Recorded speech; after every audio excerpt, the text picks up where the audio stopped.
सभी लोगों को मेरा प्रणाम एवं समस्त मिथिलावासी के गोड़ लगै छी।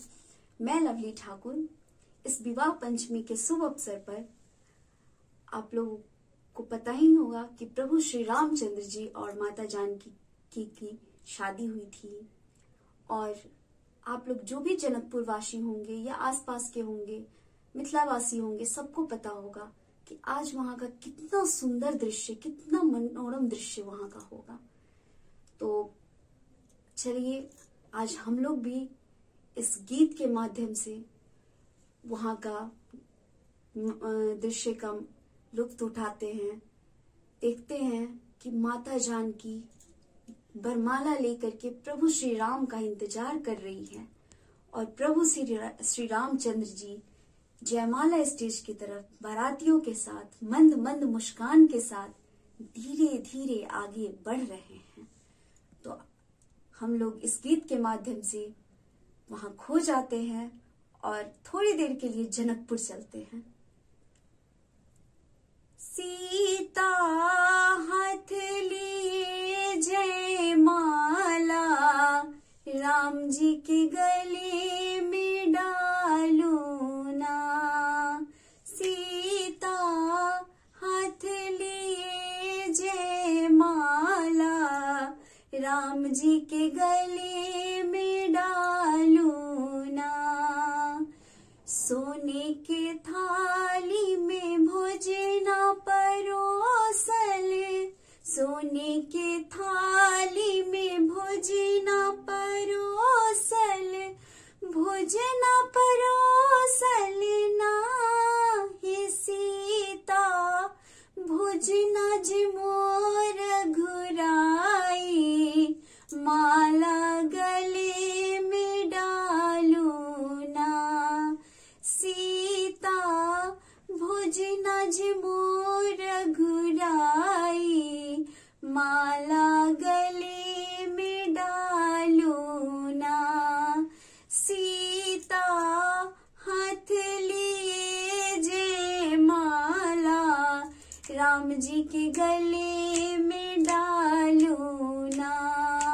सीता हाथ लिए जयमाला राम जी के गले में डालू ना।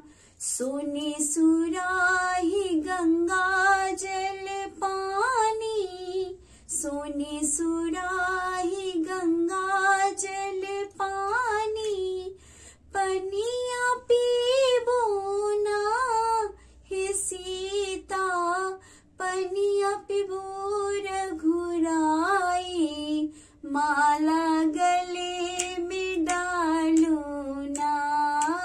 सीता पनिया पीबो रघुराई माला गले में डालू ना।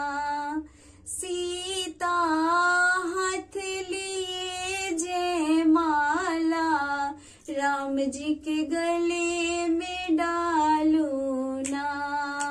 सीता हाथ लिए जयमाला राम जी के गले में डालू ना। सोने पनबट्टा पान के बीरा, सोने पनबट्टा पान के बीरा, पन माझे मोना हे सीता, पन माझे मोर घुराई माला गले में डालू ना। सीता पन माझे मोर घुराई माला गले में डालू ना। सीता हाथ लिए जयमाला राम जी के गले में डालू ना। सीता हाथ लिए जयमाला राम जी के गले में डालू ना। सोने सिंहासन रत्न जराओल, सोने सिंहासन रत्न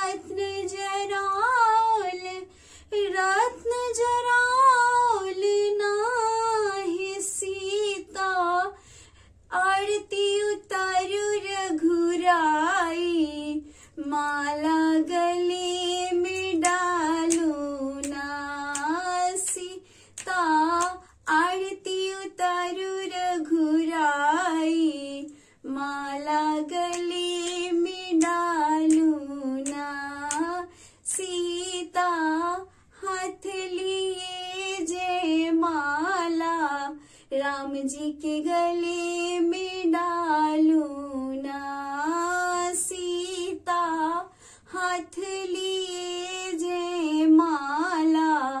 राम जी के गले में डालू ना।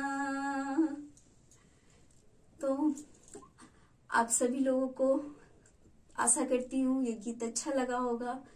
तो आप सभी लोग इस गाने को लाइक कीजिएगा, शेयर कीजिएगा और चैनल को सब्सक्राइब कीजिएगा। तब तक के लिए धन्यवाद।